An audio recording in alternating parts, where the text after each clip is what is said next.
አሁን ደግሞ ሁላችንም የምንጠብቀው የእንግዳ ሰዓታችን ደርሷል አይደል? የዛሬው እንግዳችን ዶክተር እስጢፋኖስ መንግስቱ ናቸው። የኢትዮ ላቭ ኢንዶኔሽን የበጎ አድራጎት ድርጅት መስራችና ዳይሬክተር እንዲሁም ደግሞ ክራውን ኦፍ ሂዩማኒቲ የበጎ አድራጎት ስራ ተቋማትና እንዲሁም ግለሰቦችን የሚሸልም ተቋም ነው። ሁለተኛውን የሽልማት ስነ ስርዓት በቅርቡ ያካሂዳል። ዛሬ ደግሞ ሽልማቱን በተመለከተ አሁን ከዚህ ስቱዲዮ እንደወጡ መግለጫዎችን ያካሂዳሉ ማለት ነው። ከሱ በፊት ግን ምንድነው ይሄ ሽልማት እስኪ እናውጋበት ብለን እዚህ ስቱዲዮ ጋብዘናቸዋል። እንኳን ደህና መጣ። እግዚአብሔር ይስጥልኝ። እንኳን ደህና ቆያችሁ። እጅ ከምን ብለን ነው ይዘን የመጣ ነው አንተን። መጀመሪያ ግን እንዴት ሐሳቡ መጣ የሚለውን ብትነግረን ደስ ይለናል።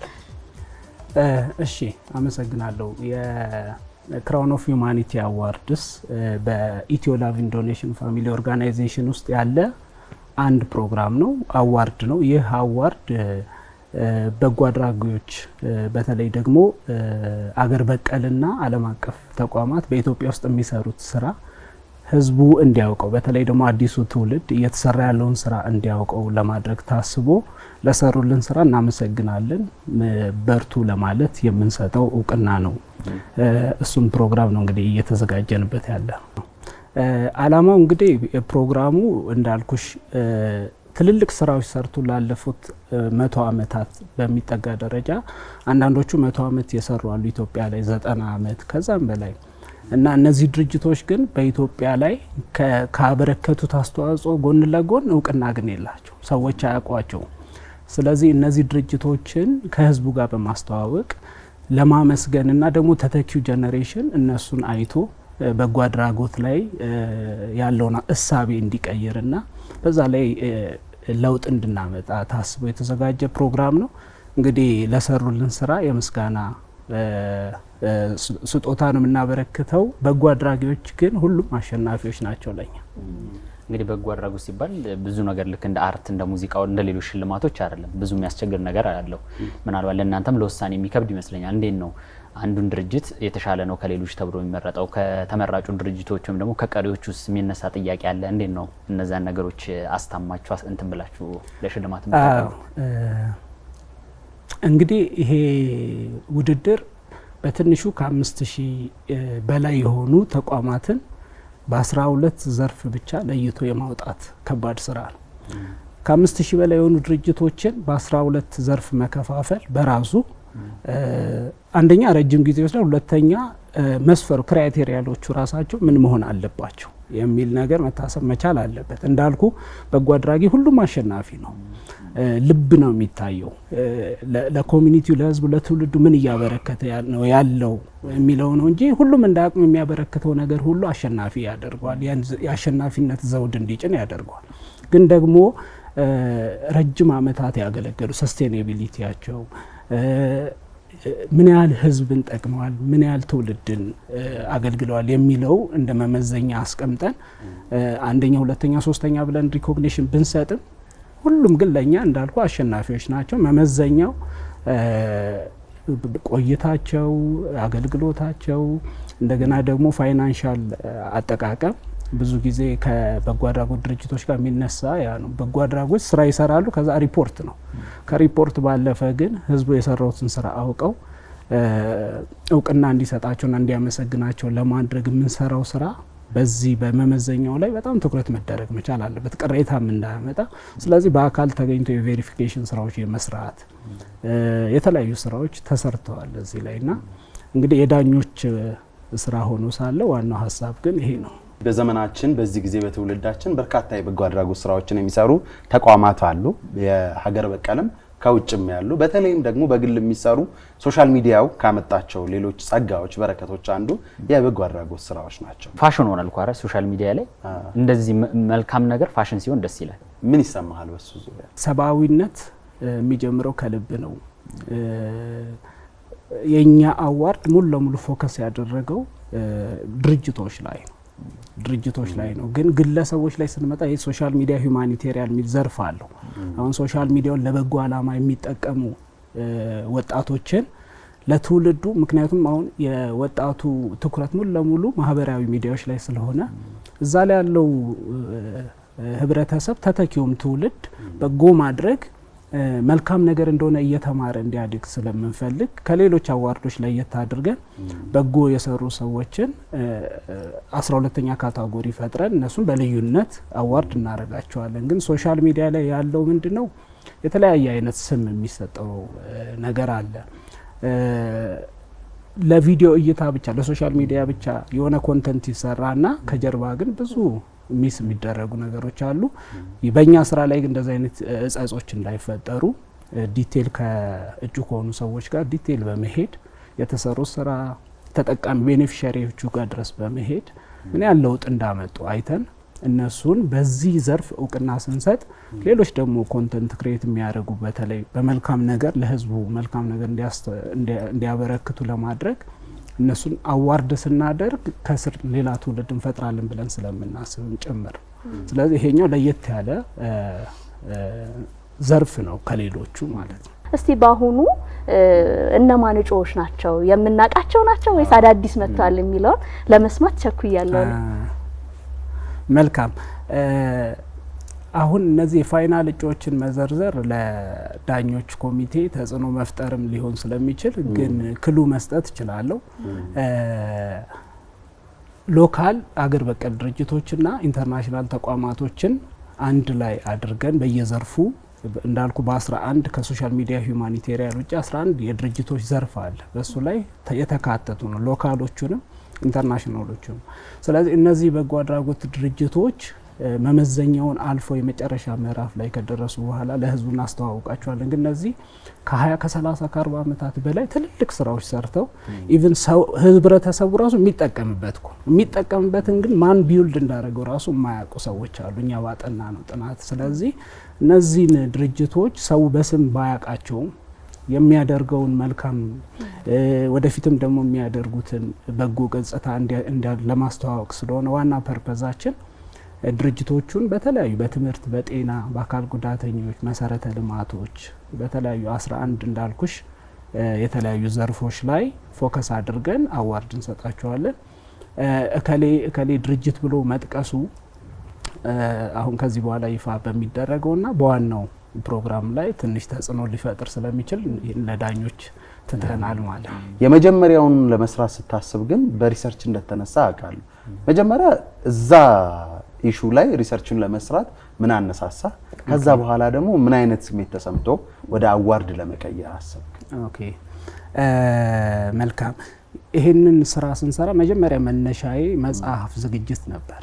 አንድ መጽሐፍ ለማዘጋጀት ኦሬዲ ጥናት እያደረኩ በነበረበት ወቅት ላይ ይሄ ከኢንቴሌክቹዋል ዲሴቢሊቲ ጋር በተያያዘ ነበር እዛ ላይ ፎከስ አድርጌ እና እየሰራው እንዳለ ብዙ እናቶችና ህጻናቶች በጓዳ ተሸክመው ያሉትን ችግር ለማየት ቻልኩኝ እና ይሄንን ችግር ግን ህብረተሰቡ አያውቀው። በተለይ ከዚህ ከኦቲዝም፣ ዳውን ሲንድሮም፣ ዲስሌክሲያ፣ ዲኤችዲ በጣም ብዙ አይነት ኬዞች አሉ። እነዚህ ችግሮች ግን ህብረተሰቡ ሙሉ አሁን የተወሰነ ለውጥ ቢኖረው እርግማን ነው ይሄ ባዕድ አምልኮ ምናምን አያይዘው በጣም ብዙ ቻሌንጅ ደርሶባቸው የተማሩ እናቶች ብዙ ለአገር ስራ መስራት የሚችሉ በጓዳ ቀርተዋል።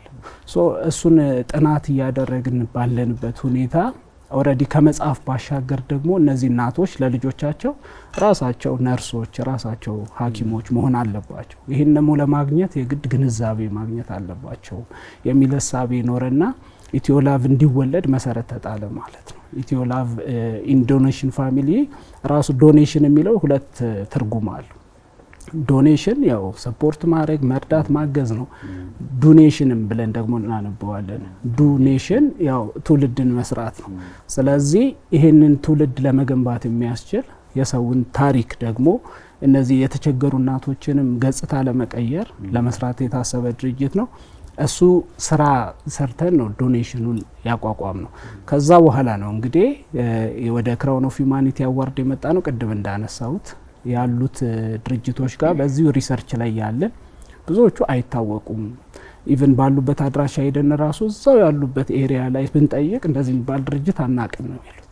ስለዚህ ህብረተሰቡንና የሚሰሩትን በጎ አድራጊዎችን ማስተዋወቅ መቻል አለብን በሚል ባለፈው አመት የመጀመሪያው ክራውን ኦፍ ሂውማኒቲ አዋርድ በ5 ዘርፍ ሊካሄድ ችሏል ማለት ነው። እንግዲህ በዚህ የአዋርድ ስነ ስርዓት ላይ ከሚሳተፉ ሀገር በቀል የሚሆኑ ኢንተርናሽናል የበጎ አድራጎት ተቋማት ባሻገር የሶሻል ሚዲያ ተጽዕኖ ፈጣሪዎችም እንደዚሁ ተሸላሚ እንደሚሆኑ ይታወቃል። ካታጎሪ ውስጥ አሉ። ከዛ ውጭ ደግሞ እውቅና የሚሰጣቸው የመንግስት ኃላፊዎች፣ ኤምባሲዎች እንዳሉ እናውቃለን እና እሱን ሀሳብ ደግሞ እናንሳስ። ኦኬ፣ በጥሩ ልብ በጥሩ ተነሳሽነት ለትውልድ ትልልቅ ስራ የሚሰሩ ድርጅቶችና ግለሰቦች አሉ። እነሱን አክብረን ነው እኛ መነሳት ያለብን። ለሰሩት ስራ እናመሰግናቸዋለን ለማለት የክብር ተሸላሚዎች አሉን። 5 ዘርፎች ናቸው የክብር ተሸላሚ።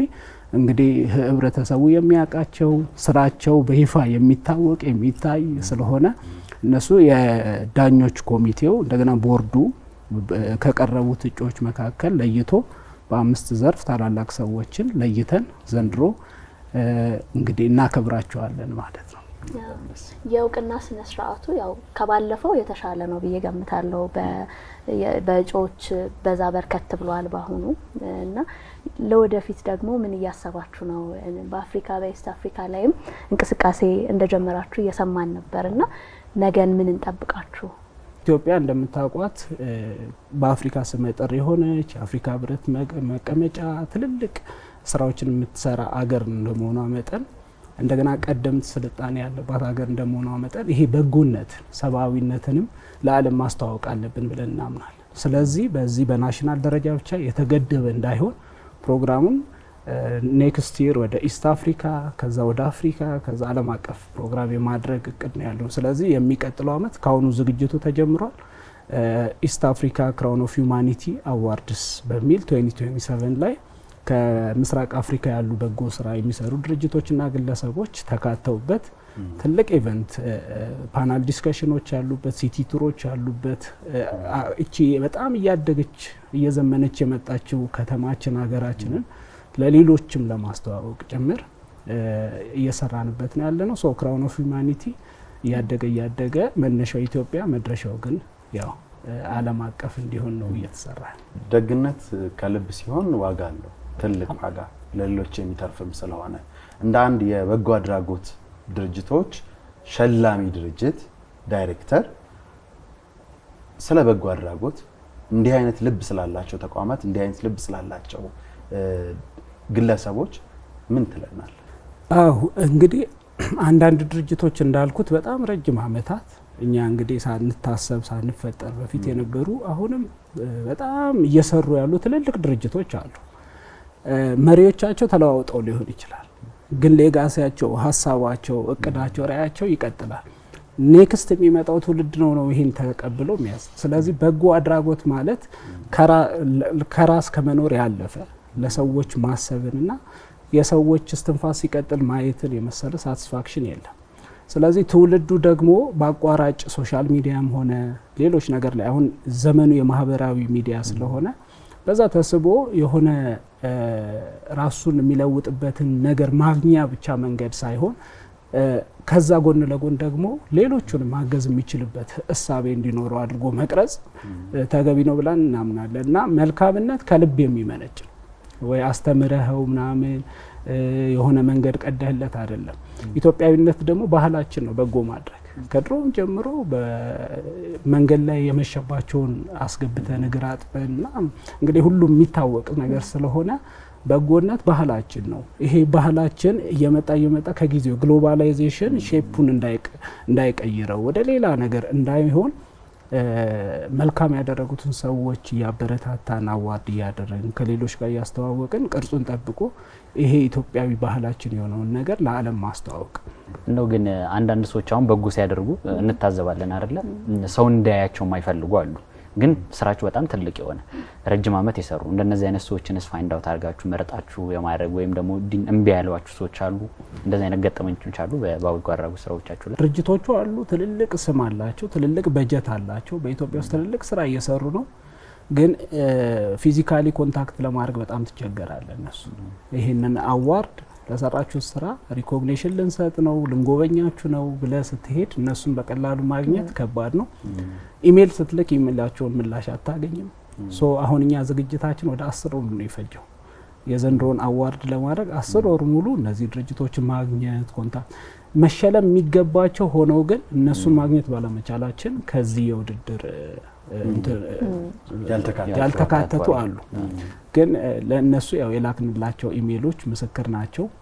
ኦልሬዲ ተሰንደው ስለተቀመጡ ማለት ነው። ያው የበጎ አድራጊዎች ብዙ ጊዜ ገንዘብ የሚሰበስቡት ከህዝቡ ነው ወይ ደግሞ ከውጭ የሚመጣ እርዳታ ነው የሚሆነውና አሁን አዋርዱ ላይ እንዴት ነው ተሸልማችኋላችሁ ወይ? ያው እውቅናው በራሱ በጣም ትልቅ ነገር ነው። አይ እኛ እንሸለው እንዴ እውቅና መስጠት ትልቅ ነገር ነው። አመሰግናለሁ ማለት ትልቅ ነገር ነው። ግን ከዛ ባለፈ ዞሮ ዞሮ የበጎ አድራጎት ድርጅቶች ናቸው፣ ገንዘብ ያስፈልጋቸዋልና አነሰም በዛ ትንሽዬ ሽልማት አላቸው ወይ የሚለውን ነበር የጠየቅኩት። እንግዲህ ጥሩ ጥያቄ ነው። በዚህ አጋጣሚ ያው ይሄንን ፕሮግራም ድጋፍ የሚያደርጉ ሰዎችንም እየጋበሽ ነው ማለት ነው። ግን ምንድነው በዋናነት አሁን በዘንድሮ ሁለተኛው በጎ አድራጎት ሽልማት ላይ ለሶሻል ሚዲያ ሁማኒቴሪያን ዘርፍ ብቻ ነው ሽልማት ያዘጋጀ ነው፣ መጠነኛም ቢሆን ለሌሎቹ ደግሞ ያው ትልልቅ ድርጅቶችም ናቸው ይሻለው ከዛ ከምን ደግፋቸው የተወሰነ የገንዘብም የድጋፍም ስጦታ ባለፈ ከሌሎች ትልልቅ ተቋማት ጋር ከሚመጡ ሃየር ኦፊሻሎች ጋር ኮላቦሬት አድርገው የሚሰሩበትን እድል መፍጠር፣ ትልልቅ ፈንዶች የሚያገኙበትን ኢንተርናሽናል ተቋማቶች አሁን እዚህ አዋርድ ላይ ስለሚገኙ ከነሱ ጋር ማገናኘት በራሱ ነገር የሚሰሯቸው ስራ እነዛ የሚመጡት ሰዎች የሰሩትን ስራ አይተው እውቅና ሲሰጣቸው ቀጣይ አብረው የሚሰሩበትን መንገድም እየከፈትን ጭምር ነው። ግን በቀጣይ እየሰፋ እያደገ ስለሚሄድ ማበረታታት እንዲቻል መደገፍ እንዲቻል የሚያደርግ ስጦታ ለመስጠት እየታሰበበት ነው። ሰርተዋል፣ አድርገውልናል። ኢትዮጵያ ራሷ ታመሰግናለች ነው። የልምድ ልውውጥም ያደርጉበት ነው እንዳልከው ደግሞ የሚደጋገፉበት የሚረዳዱበት ኮኔክሽን የሚፈጥሩበትም ስለሆነ ትልቅ ፕሮግራም ይሆናል። እንግዲህ ዛሬ የሚደረገው የላውንቺንግ ሽልማቱን የተመለከተ ጋዜጣዊ መግለጫም እንግዲህ ጥቂት ደቂቃዎች ናቸው የቀሩት። እኛም ፕሮግራማችን እንደጨረስን እንቀላቀላቸዋለን። እኛም እናመሰግናለን። ያው እንግዲህ ኢቢሲ አገር በቀል ተቋም እንደመሆኑ መጠን ይሄንን ታሪካዊ ሁነት በዚህ ተቋም አማካኝነት ለህዝቡ በቀጥታ ስርጭት የምናደርግበት ሁኔታ ተመቻችቶልናል። ኦሬዲ ኢቢሲ ማለት የታሪክ ማዕደር ነው። ታሪክን ብትፈልጉ እዚህ ታገኛላችሁ። ስለዚህ የኛ ደግሞ እዚህ አንጋፋና ትልቅ የሆነ ተቋም ውስጥ ይሄ የበጎነት ስራችን ተሰንዶ እንዲቀመጥና ለትውልድ እንዲተላለፍ የምናደርግበትን እድል ይሄ ተቋም ስለሰጠን ያም እናመሰግናለን። ከዚህም የበለጠ ደግሞ በጎነት እየሰፋ እንዲሄድ መልካምነት እየሰፋ እንዲሄድ በምናደርገው ጥረት ውስጥ አብራችሁ እንደምትሆኑ ተስፋ እናደርጋለን። አመሰግናለሁ። ዶክተር እስጢፋኖስ መንግስቱ እንግዲህ ከመግለጫው ቀደም ብሎ ጥቂት ደቂቃዎችም እየቀረህ ቢሆን እዚህ ድረስ መጥተህ ሀሳብን ስላጋራህን ስላወጋን ደስ ብሎናል።